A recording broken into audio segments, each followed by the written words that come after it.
Gautam neuro care brain stroke migraine fits brain and spine surgeries కి best neuro surgeon. ప్రధాని మోడీ పర్యటన అంటే దేశ ప్రజలకు రాష్ట్రాలకు ఉత్కంఠ.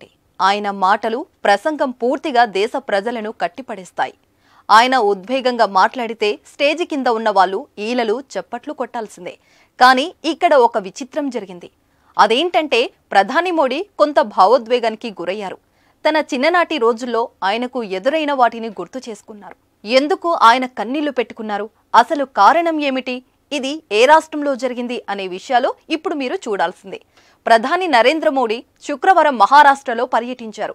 షోలాపూర్లోని రాయ్నగర్ హౌసింగ్ సొసైటీలో పీఎం ఆవాస్ యోజన అర్బన్ పథకం కింద కొత్తగా నిర్మించిన 15,000 ఇళ్లను చేనేత కార్మికులు, విక్రేతలు, పవర్ లూయి కార్మికులు, చెత్త ఏరుకునేవారు, బీడీ కార్మికులు, డ్రైవర్లకు పంపిణీ చేశారు.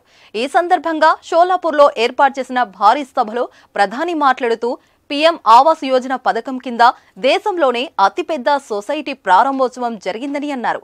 పీఎంఏవై అర్బన్ కింద పూర్తయిన 90,000 ఇళ్లను లబ్ధిదారులకు అందించారు. అనేక మంది జీవితాల్లో పీఎంఏవై అర్బన్ పథకం మంచి ప్రభావాన్ని చూపిందని ప్రధాని నరేంద్ర మోదీ అన్నారు. నిరుపేదలకు అందుబాటు ధరలో ఇల్లు అందించాలన్నదే తమ ప్రభుత్వ లక్ష్యమన్నారు. సమాజంలో అట్టడుగునున్న వారి జీవన ప్రమాణాలు పెంపొందించాలన్నదే ప్రభుత్వ చిత్తశుద్ధికి ఈ కార్యక్రమమే నిదర్శనమన్నారు. రాముడి నిజాయితీతో కూడిన పాలన సూత్రాల స్ఫూర్తితో తమ ప్రభుత్వం పనిచేస్తుందని, జనవరి 22న ప్రతి ఒక్కరూ రామజ్యోతిని వెలిగించాలని పిలుపునిచ్చారు. మోడీ అంటే గ్యారెంటీ అని, పూర్తయ్యే గ్యారెంటీ అనే అర్థమని ప్రధాని అన్నారు. ఇచ్చిన హామీలను గౌరవించాలని శ్రీరాముడు బోధించాడని, పేదల సంక్షేమం, వారి సాధికారత కోసం తాము నిర్దేశించుకున్న అన్ని లక్ష్యాలను నెరవేరుస్తున్నామని చెప్పారు ప్రధాని. ఈ క్రమంలో ప్రధాని ప్రసంగిస్తుండగా తన చిన్ననాటి రోజులను గుర్తు చేసుకుని భావోద్వేగానికి గురయ్యారు. స్టేజ్ పైనే కన్నీటి పర్యంతమయ్యారు. ఉబికి వస్తున్న దుఃఖాన్ని దిగమింగుకొని కొంత సమయం తర్వాత ఆయన ప్రసంగించారు. దీనికి సంబంధించిన వీడియో ప్రస్తుతం సోషల్ మీడియాలో వైరల్ అయింది. అప్పుడప్పుడు వాటిని తలుచుకుంటే కన్నీళ్లు వస్తాయన్నారు.